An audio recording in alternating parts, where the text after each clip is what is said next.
ஆண்டவரை இரக்கம் காட்டி உதவி செய்ய வேண்டும் என்று நோக்கத்தோடு வந்திருக்கிற அருமையான இந்த பிள்ளைகளுக்காக நாங்கள் இந்த சமூகத்தில் நன்றி செலுத்துவோம்.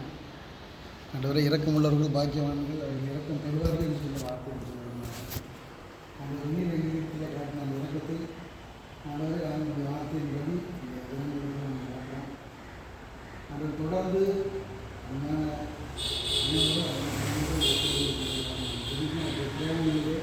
இந்த கிருபை என்பதற்காக நாங்கள் நன்றி செலுத்துவோம்.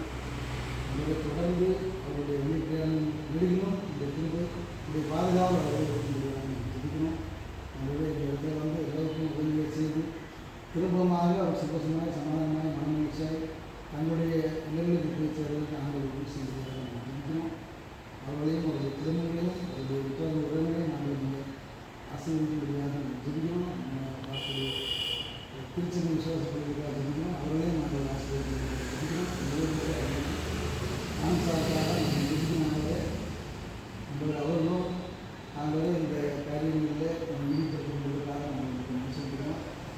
அதுவரை அவனால கிரியைக்கு தக்க பலன் என்னோட வருகிறோம்னு சொல்லி நாங்கள் போகிறாங்க. அதுவரை நாங்கள் செய்கிற ஒவ்வொரு கிரியைக்கும் தக்க பலன் நாங்கள் சொல்லணும். அதை தொடர்ந்து நாங்கள் நன்மையான காரியங்கள் செய்வதற்கு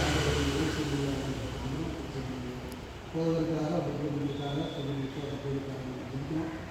ஒவ்வொருவராக நம்ம பள்ளி முழுவதற்காக குடும்பத்திற்காக நமது பள்ளியில் ஆசிரியர்களுக்காக இருக்கக்கூடிய பிள்ளைகளுக்காக நம்ம ஜெபிக்கிறோம். அவர்களும் வந்து அதிக அளவில் பயன்படுத்தினாங்க.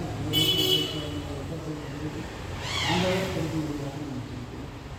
அதை தொடர்ந்து நாங்கள் இந்த நாம நியமனக்கான காரியங்கள் விசேஷமாக நாசனியாவுக்கும் அவருடைய குடும்பத்தாருக்கும் நமக்கு ஒவ்வொருத்தருக்காக நாங்கள் ஜெபிக்கிறோம். நன்றி செலுத்துகிறோம். அதை கேட்கப்படும் அன்புகளாகவே எங்களுடைய திருத்தணி பயன்படுத்திக்காகவும் அவருடைய பொறுப்பாளர்களுக்காகவும் நாங்கள் ஜெபிக்கிறோம். அவர்களையும் ஆசிரியர்களுடைய அந்த முக்கியமான